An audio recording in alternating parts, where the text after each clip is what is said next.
할렐루야. 오늘 2부 예배 나오신 여러분 모두를 주의 이름으로 축복하고 환영합니다. 여러분의 영혼이 잘된 것처럼 범사가 잘되고 강건한 주의 은혜가 여러분의 삶 가운데 늘 넘쳐나기를 축원합니다. 최근 흑인 여성으로서는 이례적으로 미국 최고 미인 자리에 올랐고 변호사로서 활발하게 활동했었던 체슬리 크리스트라고 하는 여성의 자살 소식이 모든 이들에게 충격을 가져다 줬습니다. 그녀는 2019년 미스 USA에 뽑혔고 세계적인 미인으로서 이제 정평이 났지만 평소 우울증을 앓고 있었던 중에 결국 뉴욕 맨하튼 60층 건물에서 극단적인 선택을 하고 맙니다. 이런 자살에 대한 소식들이 들려올 때마다 이것이 결코 남의 일이 아니다 라고 하는 생각을 가져요. 왜냐하면 우리나라 자살률이 OECD 국가 중에 1위라는 사실입니다. 2021년 4월 26일 공식 출범한 한국생명존중희망재단의 통계에 따르면요, 2019년 한 해 동안 13,799명이 자살을 했다라고 해요. 여러분 보시는 그래프, 빨간색 그래프가 우리나라의 지금 자살률을 표시해 주고 있습니다. 급격하게 올라갔고 이제 제1위로 지금 올라서 있죠. 일일 평균 37.8명이라고 하는 지금 자살률을 보이고 있습니다.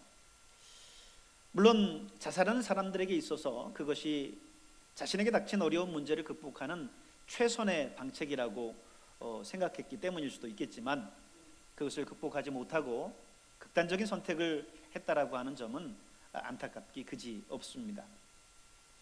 성경에서도 이렇게 인생의 문제를 해결하기 위해서 자살을 선택했었던 불행한 인물이 있었습니다. 그게 누굽니까? 가룟 유다입니다. 가룟 유다는 예수를 은 20냥에 팔아버린 죄책감 때문에 괴로워했죠.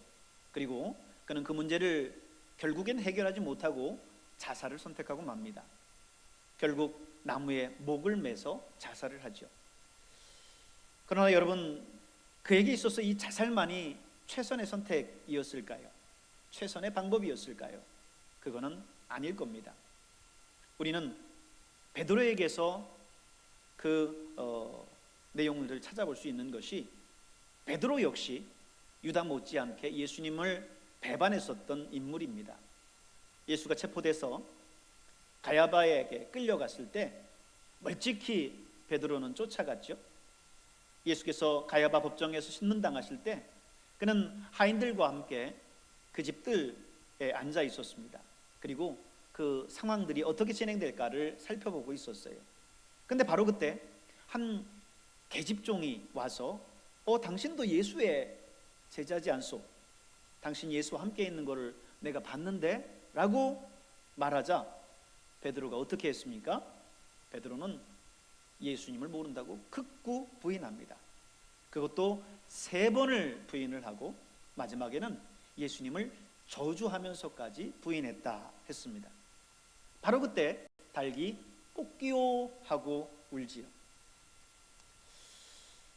베드로는 바로 그때 예수님께서 하신 말씀이 기억이 났습니다.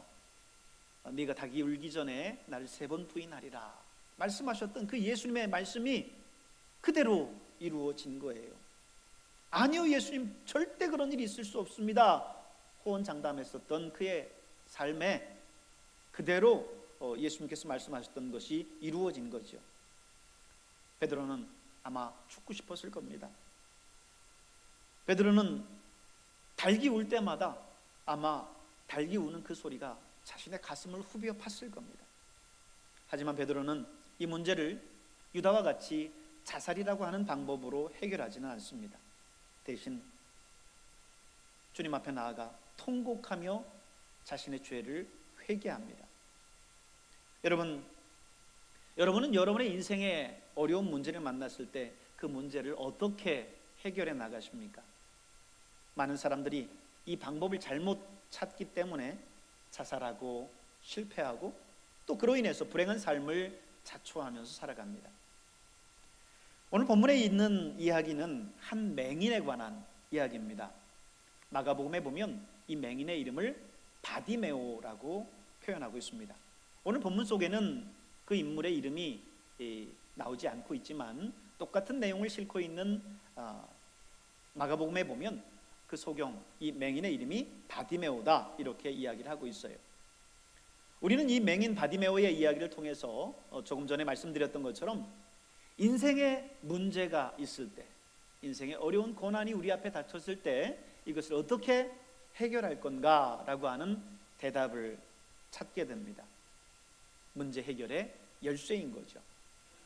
먼저 인생의 문제는 누구에게나 있다는 겁니다.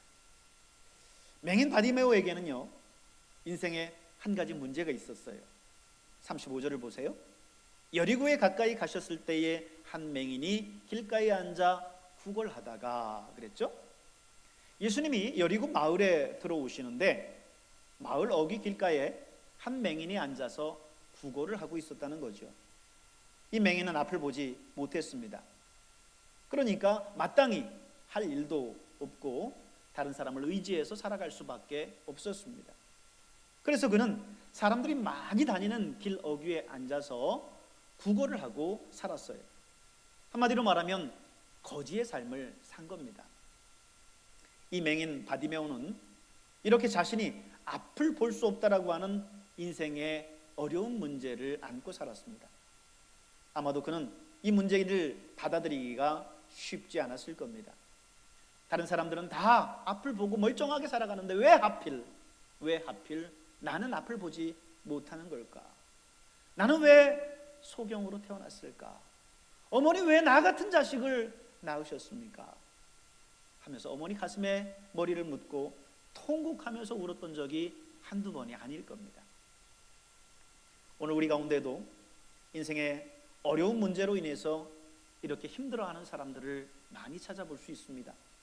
저와 여러분 역시 사실 이 일에서 예외가 아니죠. 사업가는 사업이 부도가 나서 하루아침에 이리저리 쫓기는 신세가 되기도 합니다. 직장인들은 어느 날 직장에 가보니까 자기 책상이 없어요. 해고를 당한 거죠. 대학생들은 대학을 졸업하기는 했는데 마땅히 들어갈 직장이 없습니다. 그래서 이제는 취업을 위해서 자격증을 따려고 각종 학원을 다니게 되는데 그래서 각종 학원들이 성황을 이루고 있는 거죠. 이뿐만이 아니에요. 가정적으로는 이혼하는 사람들이 얼마나 많은지 모릅니다. OECD가 발표한 한눈에 보는 사회 2019에 따르면 우리나라 이혼율은 OECD 회원국 중에 9위에 랭킹되어 있습니다. 아시아에서는 1위입니다. 특히 인구를 고려할 때 우리나라 이혼율은 심각한 상황입니다. 이뿐만이 아니죠. 말할 수 없는 수많은 문제들이 우리 앞에 있습니다. 바로 이러한 문제들이 다른 나라, 다른 사람의 일이 아니고 오늘 우리에게 있는, 우리가 안고 살아가고 있는 문제라는 것입니다. 그런데 사람들은 이런 인생의 문제는 우리 같은 서민들이나 하는 것이지 저 강남에 고층 빌딩 몇 채씩 가지고 있는 저 부유한 사람들이나 저 청와대에서 날아가는 새도 떨어뜨리는 그런 권력을 가진 사람들에게는 해당되는 일이 아니다, 이렇게 생각하곤 합니다. 그러나 그렇지 않습니다. 인생에 어려움이 없는 사람은 아무도 없습니다. 청와대의 주인인 대통령은 안 그렇습니까? 현재 우리나라를 보십시오. 대통령도 자살을 합니다. 수도 서울의 시장도 자살을 합니다. 최고 권력을 가졌다고 해서 인생에 어려움이 없는 것은 아닙니다. 현대나 삼성 같은 그룹 회장들은 어떨까요? 엄청난 부를 소유하고 있죠. 그러나 보면 다 한 번씩은 감옥을 들락날락합니다. 그리고 말년에 재산을 놓고 회사를 놓고 세력 다툼하는 아들들, 왕자의 난을 봅니다. 이런 것을 보면 인생의 문제는 그 어떤 사람에게도 예외가 없어요. 심지어 초등학교 학생이나 유치원 아이들에게 가서 물어보십시오. 그 아이들에게도 남모를 인생에 고민이 있고 어려움들이 있습니다. 사실 지금 여기에 나와 있는 저와 여러분들 역시 다 터놓고 아직 이야기하지 않아서 그렇지 남모를 문제들을 다 가지고 있지 않습니까? 그렇습니다. 인생의 이런 어려움은 누구나 가지고 있는 거예요. 그렇다면 이 문제를 어떻게 받아들이고 해결하느냐가 더 중요한 겁니다. 그래서 두 번째로 문제를 해결하는 열쇠는 근본적인 것에 있다라는 것을 말씀드리고 싶어요. 모든 인생의 문제를 모든 사람들이 가지고 있다. 그렇다면 그 문제를 해결하는 열쇠가 뭐냐? 그것은 가장 근본적인 것에 있다라고 하는 거예요. 오늘 맹인 바디메오를 통해서 보겠습니다. 맹인 바디메오는 자신에게 있는 인생의 문제를 아주 멋지게 해결했어요. 어떻게 했습니까? 먼저 예수님께서 자기 마을에 지나신다는 얘기를 들었어요. 그래서 예수님이 지나가실 때 소리쳐 예수님을 부릅니다. 예수님이 어디 계신지 그는 볼 수가 없습니다. 그래서 웅성웅성 사람들의 소리가 들리는 것을 듣고는 큰 소리로 외쳐 부릅니다. 다윗의 자손 예수여 나를 불쌍히 여기소서. 다윗의 자손 예수여 나를 불쌍히 여기소서. 그는 예수님을 만나기를 간절히 원했습니다. 예수님을 만나면 그 인생의 문제를 해결받을 수 있다라고 믿었기 때문입니다. 여러분, 우리 인생의 문제를 해결하는 근본적인 열쇠는 예수님을 만나는 겁니다. 그분께 나의 문제를 맡기는 겁니다. 우리가 맡기지 않기 때문에 염려와 근심으로 골머리를 앓는 거예요. 내가 근심해서 해결할 수 있는 거라면 물론 근심해야 되겠죠. 그러나 여러분이 어떻게 해결할 수 있는 문제가 아니라고 한다면 하나님께 맡기시길 바랍니다. 문제 해결의 열쇠를 쥐고 계신 예수님께 맡기시길 바랍니다. 어떤 사람은 이런 인생의 어려운 문제를 만났을 때 아주 쉽게 포기합니다. 소위 내 팔자지 뭐 하면서 팔자 타령을 해요. 여러분, 그것은 옳지 않습니다. 지금 이것은 내가 할 수 없는 영역이니까 주님께 맡기자 하는 그런 차원으로 포기하는 게 아니에요. 주님께 맡기는 것은요, 여러분, 포기가 아니라 역사의 주이신 주님으로부터 해결점을 찾는 아주 적극적인 방식입니다.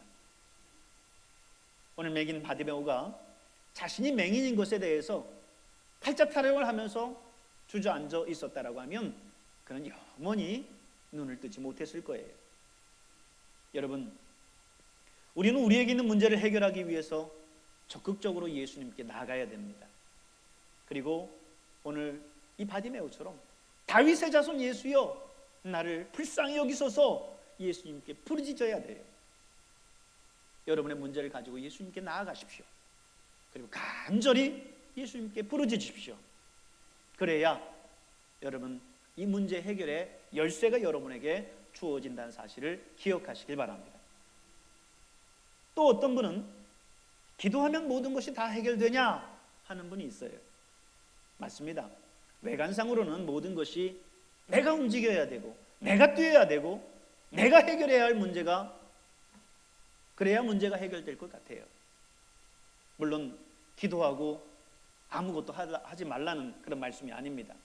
성경은요, 구하고 찾고 두드리라고 말씀하셨어요. 그 문제 해결을 위해서 움직여야지요. 그러나 그 문제 해결에 있어서 가장 선행되어져야 할 것, 가장 근본적인 것은 뭐냐? 기도해야 된다는 것입니다. 미국의 32대 대통령인 프랭클린 루즈벨트는 매일 기도하는 그런 독실한 기독교인이었습니다. 그가 대통령으로 재임 중에 제2차 세계대전이 일어났는데 1944년 6월 6일 연합군은 아이젠하워 사령관의 총지휘 하에서 대규모 상륙작전을 전개합니다. 이게 노르망디 상륙작전입니다. 그런데 이 노르망디 해안은요, 프랑스의 북서쪽에 자리 잡고 있는 험한 절벽이었기 때문에 상당히 어려움이 뿐만 아니라 상륙작전 전날 밤은 폭우와 안개 때문에 도저히 이 작전을 수행하기가 어려운 상황이었어요. 이런 상황 속에서 연합군 지도자들은 각각 하나님 앞에 다 같이 기도의 시간을 가졌다고 합니다. 루즈벨트 대통령도, 영국의 처칠 수상도, 아이젠하워 사령관도 간절히 이 일을 놓고 기도했습니다. 특히 루즈벨트 대통령은 자신의 집무실에서 17시간을 꼼짝하지 않고 기도를 드렸다고 합니다. 결국 하나님은 이 기도에 응답하셨고 이 상륙작전을 성공하도록 도와주셨습니다. 지금도 하나님은 구하라 그러면 너희에게 주실 것이요, 찾으라 그러면 찾아낼 것이요, 문을 두드리라 그러면 너희에게 열릴 것이니 구하는 이마다 받을 것이요, 찾는 이가 찾아낼 것이요, 두드리는 이에게는 열릴 것이라고 말씀하고 있습니다. 우리가 주님께 문제 해결을 받지 못하는 가장 큰 원인은요, 구하지 않기 때문입니다. 문제 해결에 대해, 그리고 이 기도에 대해, 이 기도에 응답하실 하나님에 대해 신뢰하지 못하기 때문입니다. 사랑하는 여러분, 사실 우리가 기도하지 않는 것은요, 우리가 게을러서가 아닙니다. 우리가 기도하지 않는 것은 우리가 교만하기 때문입니다. 기도 외에 이 문제를 해결할 수 있는 다른 방법이 있다라고 생각하기 때문인 거죠. 그렇기 때문에 기도하지 않는 거예요. 내 자식이 됐든 내 부모가 됐든 내 경험이든 내 물질이든 내 건강이든 믿는 구석이 있어서 기도하지 않는 겁니다. 그렇기 때문에 기도하지 않는 것은 게을러서가 아니라 교만하기 때문에 그렇습니다. 세 번째, 문제 해결의 과정에는 항상 어려움이 있음을 우리는 기억해야 됩니다. 맹인 바디메오는 자신의 문제를 해결하려고 예수님을 만나길 원했어요. 그런데 예수님이 어디쯤 계시는지 알 수 없습니다. 수많은 사람들 가운데에서 예수님의 주목을 받을 가망성이 없어요. 그렇기 때문에 그는 큰 소리로 외칩니다. 그런데 뜻하지 않는 문제를 만납니다. 어려움을 만나요. 뭐죠? 주위 사람들이 막 뭐라고 핀잔을 주는 거예요. 39절 전반절을 보세요. 앞서가는 자들이 그를 꾸짖어 잠잠하라 하되. 무슨 말이에요? 야 바디메오, 너 조용히 좀 못해? 맨날 길 어기어와서 사람들에게 구걸이나 하는 이 거지가 예수님 지나시는데 왜 이렇게 시끄러운 거야? 조용히 못해? 사람들이 지금 핀잔을 주고 꾸짖는 겁니다. 우리가 이렇게 인생의 문제를 만나서 해결하려고 할 때 반드시 어려움이 존재합니다. 그러나 이 어려움을 이겨내야 돼요. 이 어려움을 극복해야 돼요. 바디메오는 이 어려움을 어떻게 극복했습니까? 더 적극적으로 이겨냈습니다. 주위 사람들이 조용하라고 하니까 어떻게 했어요? 더 큰 소리로 소리쳤다고 했습니다. 39절 마저 보세요. 그가 더욱 큰 소리로 질러 다윗의 자손이여 나를 불쌍히 여기소서 하는지라. 여러분, 어려움이 온다고 해서 우리는 기도를 포기해서는 안 됩니다. 오히려 바디메오처럼 더 적극적으로 나가야 돼요. 더 기도해야 돼요. 1시간 기도했는데 응답이 없습니다. 어려움의 문제가 해결되지 않습니다. 그러면 포기하고 물러나는 것이 아니라 2시간 기도하는 거예요. 2시간 기도하는데 이 문제가 해결되지를 않습니다. 그러면 포기하는 게 아니라 3시간 기도하는 거예요. 3시간 기도하는데도 이 문제가 해결되지 않아요. 그러면 어떻게 해야 돼요? 오늘 루즈벨트 대통령처럼 17시간을 기도하는 거예요. 중요한 것은 포기하지 않는 겁니다. 오히려 더 적극적으로 하나님 앞에 나아가 기도하는 겁니다. 더 큰 소리로, 오히려 작정하고 금식하며 하나님 앞에 부르짖는 거예요.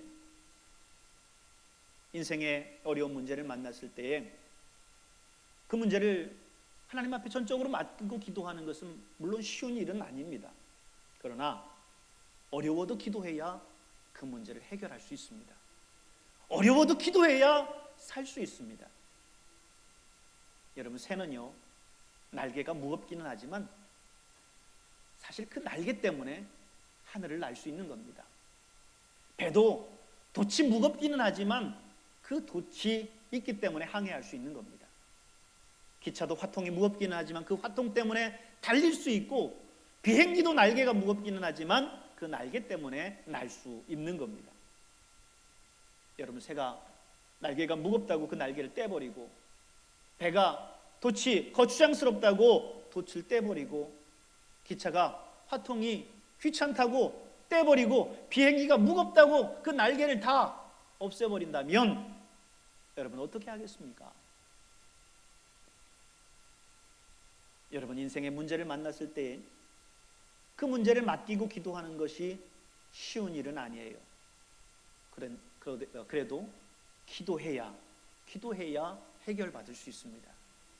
기도하는 게 힘들어요. 작정하고 매일처럼 나와서 기도하는 게 쉽습니까?